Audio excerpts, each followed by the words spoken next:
Hey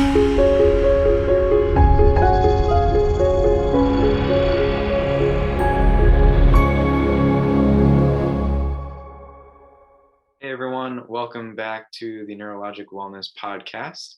Today we are joined by one of NWI's very own, Dr. Abbey Hood. Thank you for joining us today. Of Thank you for having me. course. And we're going to talk about a very important topic, which is the connection between brain health and mental health. So a lot of people, I'm sure, are going to be very interested in what we have to say today. Yeah. Before we dive too deeply into that topic, though, can you tell us a little bit about yourself and how you got so interested in this connection?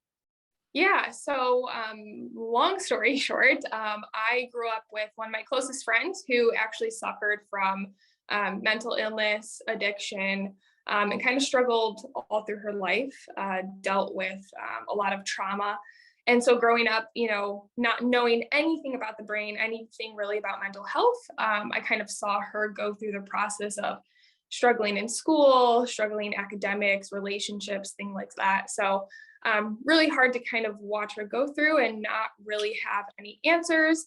Was told a lot that it's just in her head.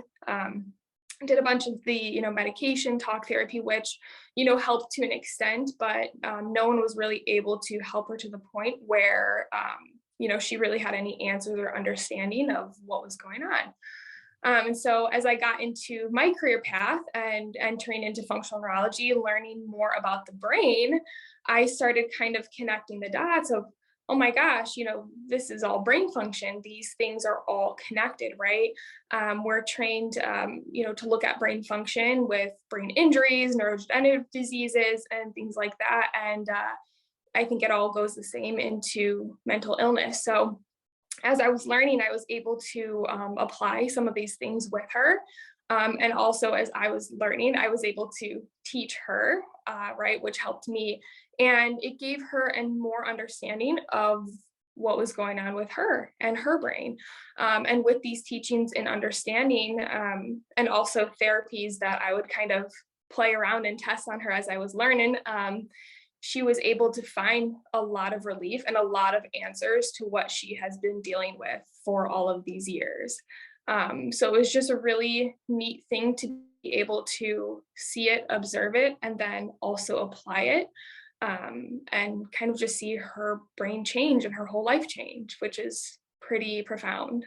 Yeah. And how lucky for her that she had you as a friend, Yeah. that you could do that with her. That's fantastic. Definitely. It worked out for both of us, right? I was able to Yeah. kind of, as I was learning to apply and, ooh, does this work? Does this not work? And she was a, good subject to learn and to help. Yeah. Well, I'm happy to hear she's doing better and you were able to Yes. help her Yeah. using the tools you use every day with your patients now. So Awesome. Yeah. and speaking of patients we kind of see every day, you mentioned that your friend's doctors they basically told her it was all in her head. And if I had a nickel for every time a patient told me that, which what we're kind of going to talk about today is they're not exactly wrong. It is Right. in their head, but not in the context that they may have, been using that phrase. It's in your brain a lot of times. So um, that's a perfect segue. So Yes. 100%. um, what are some things that maybe we do or we look very closely at, and what other maybe imaging options are available? And I guess what can you take away from those things? Yeah. Um, yeah. Yeah, definitely. So I think research is doing the best that they can in trying to find certain biological markers, physiological markers, and understanding the relationship between mental health and kind of the mechanism behind it. And they are finding some biomarkers, right? Looking at cortisol, inflammation, the autonomic nervous system, and finding certain markers that can kind of help correlate to people who are suffering with depression, anxiety. But the problem is, once they find these things, what do we do with it, right? We're not necessarily connecting the dots or understanding a functional approach to kind of helping treat these disorders. And I always kind of laugh because the organ that controls everything, right, is oftentimes overlooked. We don't really have a lot of imaging that we send people to, go through when they're suffering with something like a mental illness, right? When we break a bone, we go to orthopedists, we get x-rays, we get a cast, we get physical therapy. If we have something going on with our heart, we see a cardiologist, get an EKG, right? There's a lot of things in place with different parts of our bodies, but not the one that really controls everything, right? And I think that is definitely changing. Definitely with the approach that we do in our office. And I know a lot of people in the mental health world are familiar with Dr. Amen. He's helped bring SPEC imaging to the world of psychology, which essentially gives you that 3D image of the brain, helping you understand its function, right? But again, we're kind of left with, okay, now that we have these biomarkers, these physiological testing, what do we do with it, right? So here we at NWI, we look at things in great detail, right? We have equipment that looks at our balance, coordination, cognition, and the very intimate movements of the eyes. And the reason that we look at all of these things in such detail is that it gives us great insight in how the brain is functioning, right? So we can have all these tests to let us know, okay, yes, some of these disorders are here, but if we have no idea how to treat it or where to look, it really kind of leaves us with no answers.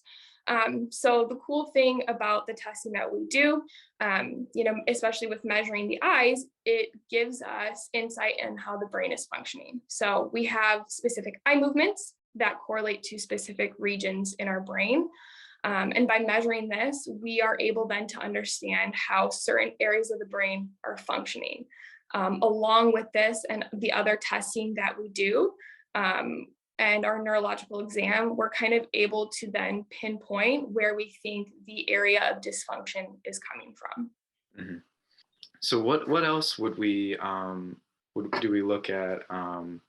So, I mean, our exams run for about 3 hours usually, so there's a lot that we try to look at when it comes to all different types of patients, which is what we see mostly. Mm-hmm. What else are we doing for these guys? Yeah, we're looking at the autonomic nervous system too. That's another big one. I know a lot of people are kind of familiar with the parasympathetic, right? That's our rest and digest.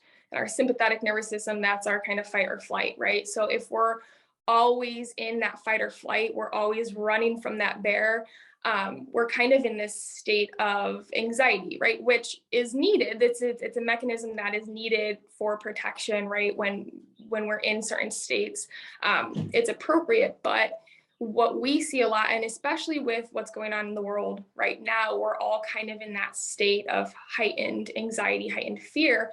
And so that sympathetic nervous system is just kind of always going, which can lead us to this state of chronic fatigue, anxiety, depression. So we look a lot at autonomic function, right? And see if maybe one system is kind of overriding the other, and what we can do to kind of help influence and dampen that one down. Mm-hmm. Yeah, autonomics are huge. Mm-hmm. And you mentioned, obviously the fight or flight, the push-pull mechanism of fight or flight versus rest and digest.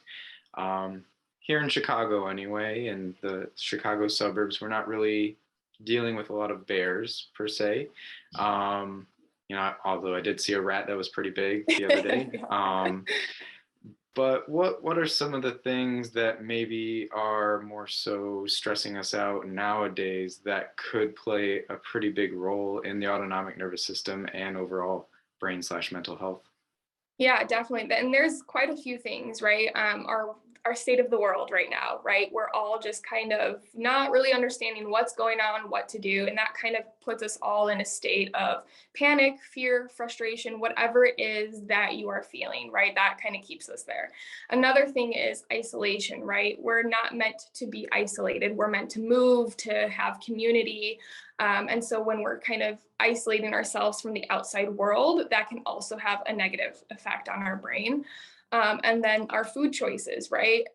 typically when we're stressed, we're overwhelmed, we like the comfort food. So we're diving in for things that are processed, fast foods, things like that.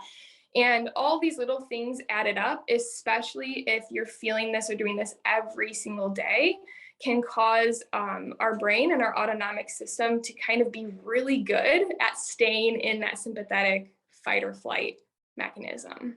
Right. And what are some ways that, since we're on the topic now, what are some ways that people can maybe get out of that fight or flight system? Definitely.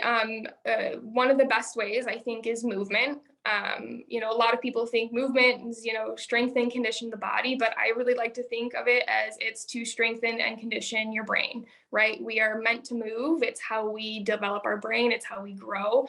So if we can implement more movement, I think that's going to be really beneficial, especially for that fight or flight system. It gives it a place to help dissipate. Right? It decreases inflammation, so many benefits to movement, as well as our diet, right? Like I said, kind of our lifestyle right now, it's easy to just kind of dive into that processed types food, but that also can keep us in that fight or flight system, especially with the gut-brain connection, right? If our gut isn't working well, our brain isn't going to be working well, and vice versa. If our brain isn't working that well, our gut's not going to be working well. And another great thing is to dive into meditation, right? I think we can all use a little bit more calm in our life. And studies have shown just how much that can help kick on that parasympathetic state and get you more into that restful state. Mhm.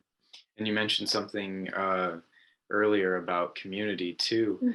There was a cool study where they were looked at centenarians, and one of the big things with this specific group is that it didn't necessarily matter that their diet changed or their environment changed. It was actually them just keeping a tight-knit community that led to longevity. I thought that was really interesting. Yeah, that's one of my favorite studies, and it just kind of shows, I think, the effects of how important it is to have community, and how our world right now kind of is divided in many different senses, right? And not having that can be really detrimental on our health. Mhm. So, when looking at approaching mental health from a brain perspective, what are some ways, once we say identify that we think it is a brain issue based on our testing, what then might we do to address it? Yeah, so there's many different approaches that we can do. And we look at it more from a brain-based perspective, right? So I kind of look at it as our biology creates our physiology, which creates our neurology, which then creates our psychology, right? It's kind of like this pyramid. And a great example is when someone has a change in their brain, such as like a brain injury or a stroke, then the stroke is going to create physical changes in, let's say, an arm and a leg, right? There is no difference when it comes to mental health, right? If something changes in our biology, the brain, and the ability to do what it should be doing is now altered. So then you're going to get things like altered thoughts, visions, noises, and so on. And so our goal is then here to help kind of fix that biology. And then there's other specialists that also help fix the psychology aspect of it. So it's really kind of, again, bringing it kind of back to community, right? We can all work together by putting these pieces together, finding the right biomarkers to diagnose it, finding the right functions, and then the right specialist, right? That's where a bunch of different people come in. And that's why you see a lot of great results with different types of non-invasive therapies, right? And I think ours, what we do here at NWI, is another great solution to those who are suffering. Mhm. Yeah, and that's good to just stress the importance of, even though we can help with the neurophysiology through our lens, traditional talk therapy, things like EMDR, things like that, are also good at changing the neurophysiology just through their particular lenses. So they tend to have a a facilitatory effect on what we do as well, I'd say. Definitely, yeah. And we see a lot of good results when our patients pair them all together, right? If we can get the brain functioning a little bit better, then when they go to talk therapy, that the psychology aspects of it start to improve as well. So it's, there isn't kind of what one size fits all. It really is the best therapy is the one that helps you. Mhm. But just knowing that there are different options out there because, not everybody finds success in one thing versus the other. But it is nice to have options, and it is nice to understand your brain and why you may be feeling the way that you feel, kind of bringing it back to the beginning where, we're always told it is in your head. Well, we like to show you where it is in your head, and it's not something that is made up, right? There's actual functional disorders that do go on. Mhm. Yeah, exactly.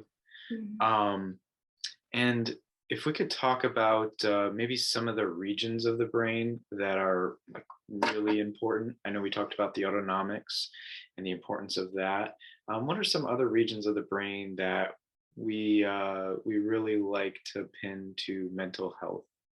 Yeah, so our frontal lobes, right, that's really good for our cognition, our personality, impulsivity, right? It makes us who we are. And so we spend a lot of time in kind of looking at how the frontal lobes function in that sense. And a lot of times if you find decreased function, right, you might see some things like ADHD, hyperactivity, depression, anxiety. And so for us, looking at different parts of the brain really kind of help us pinpoint exactly what disorders we might see with that. Mhm. Okay.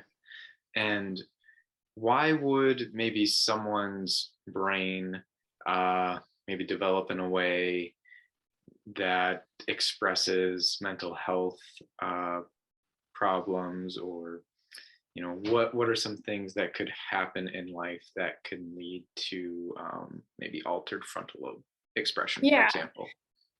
Yeah, so I think most of us have heard of the saying that genetics load the gun and the environment pulls the trigger, right? And this just means, right, you're gifted with certain genetics, and then your environment that you're in and that your brain is constantly exposed to is what essentially creates your mental state, right? So many things can have an influence on the way our brain develops. This could be things like trauma, lifestyle, toxins, viruses, head injuries, and over time, if it's repeated, every single day, this has been most of your life, it just kind of shapes your brain and who you are, right? Um, some of the things we can't help, and then other things are what we do on a day-to-day basis repetitively that kind of create these plastic changes within our brain. So our goal here is to kind of help those pathways communicate better, and you can think of it as your brain is either not getting enough stimulus in some of the areas that we see dysfunction, or it's getting too much of the wrong stimulus, or it's not able to interpret the stimulus appropriately. So then you see abnormal thoughts, abnormal actions, things like that. Mhm. I'm glad you brought up plasticity, because obviously our main goal in our clinics are to create positive plastic changes in the brain, rehabbing the pathways that have been maybe altered or may not have developed appropriately. But if a patient or somebody has gone through life and their brains maybe haven't developed the way they should, maybe they missed some milestones, maybe they had a head injury, like you said, um, they're going to have that negative plasticity that's going to be reinforced over and over, and it's kind of like bad form when you're working out. It's going to Exactly. eventually like lead to injury, right? um, Exactly. so, Yeah. and so obviously, how can we help with that then, if you can extrapolate on that? Yeah, so kind of like you mentioned here at NWI, right, we have an extensive 3-hour examination. So we're looking at brain waves. We do some neurofeedback. We do QEEG here. So we kind of look at how your brain waves are functioning. We test balance, coordination, cognition. Like I said, look at your eye movements. And all of this gives us a really good insight onto the areas of your brain that are functioning maybe really, really well, and the areas that maybe aren't getting the right stimulus, or not interpreting it how it should. So our job after our full exam, full evaluation, is to kind of pinpoint exactly where in the brain we want to target and use your body in the areas that are working really well to also help be a part of that treatment. And so we do a lot of neuro rehab with eye movements, balancing, and kind of just implementing your own body into being able to stimulate those areas in the brain to help change its function. Mm-hmm. Perfect. And the combination of all of those things, we tend to see people get better. But I think a key thing with us is we try to get those objective markers in the beginning, and we can kind of get an idea if what we have to offer here is going to be helpful for that patient, which I think is a really powerful thing to give them day one. Expanding on what we kind of talked about, or what you mentioned earlier, how important diet is. Yes. Right? So we've had guests come on who have talked about the importance of gut, right, and the gut-brain axis. Can you tell us a little bit about why the gut may be so important for mental health specifically? Yes, definitely. So our gut microbiota is essential for our human health, our immune system, right? And it plays a major role in this bi-directional communication, right? I think a lot of us, it's become very popular for good reasoning, know the gut-brain connection, right? And it's this two-way street. So if something's going on with your gut, it can have effect on our brain, and vice versa. If something isn't really working in our brain, it can have effect on our gut. And there's enough research showing that, the gut bacteria also produces hundreds of neurochemicals, right? That the brain uses to help regulate psychological processes, as well as our mental processes. Learning, mood, memory, all affects it. And for example, our gut bacteria manufactures about 95% of our serotonin, which if people aren't familiar, serotonin is like our feel-good hormone, helps with our mood and our gut activity. So it can have an influence on that as well. And even the world of psychology is actually looking at depression as less of a mental illness and more of a gut dysregulation, right? So there really is that communication between the gut and brain that can have effect on overall mood. Right. And it can become kind of a vicious cycle too, because if maybe is it chicken or the egg? Is it the brain that is causing maybe leaky gut or altered gut microbiota, or maybe it's the gut from your diet, etc., that's causing, like we talked about, like you were saying, the mental health issues. So you got to look at both really. Exactly. Yeah. And or else you're really missing a big piece of the puzzle. Definitely. Yeah. Dr. Hood, for those patients listening who have really, resonated with what you've had to say today, what are some maybe parting pieces of advice for them, or pieces of hope that you could give them who may be struggling right now? Yeah, definitely. I think education is key. So the more that you can understand about what you're going through, why you might be going through what you're going through, makes the condition a little less scary, right? The more that we can understand, the more that we have answers, and then the more we have hope that maybe there is a solution to that. Whether it is coming to a facility like this, right, where we do neurofeedback, neuro rehab, and look more at that biological issues going on there, or you go down the psychology route, or whatever it is that you find relief in, as long as it works for you. And if you need more answers, I suggest seek them out, because they are out there, and just keep educating people on mental health, and that it's real, and help changing that stigma. So then therefore, it's a lot easier for people to kind of help find themselves a solution, or at least relief for their suffering. Mm-hmm. And whether it's this clinic or another clinic like this, or a clinic that approaches things in a completely different manner, I think there are so many ways to approach mental health that you just have to keep trying and looking, and you can find the thing that works best for you because nobody's the same. So, Exactly. Yeah. so, but Dr. Hood, if I wanted to thank you for coming on again, it's been a pleasure. If anyone wanted to reach out to, well, you could say you or reach out to the clinic, how would they do that? Yes. So we have a website, the neurologicwellnessinstitute.com. You can find a lot of information. We have a lot of resources there, a lot of videos, testimonials, and just a bunch of information to learn more about our facility and things that we could provide that maybe resonate with you. Great. Yeah, a lot of great testimonials on there, especially with mental health related patients as well. So, great resource for anyone listening or watching. So, but thank you again, Dr. Hood, for coming on today. Really enjoyed this, and I think a lot of people are going to find immense benefit from what you had to talk about today. So, thank you. Thank you so much for having me. I appreciate it. Of course. And this has been your host from the Neuro Wellness Podcast. Be well.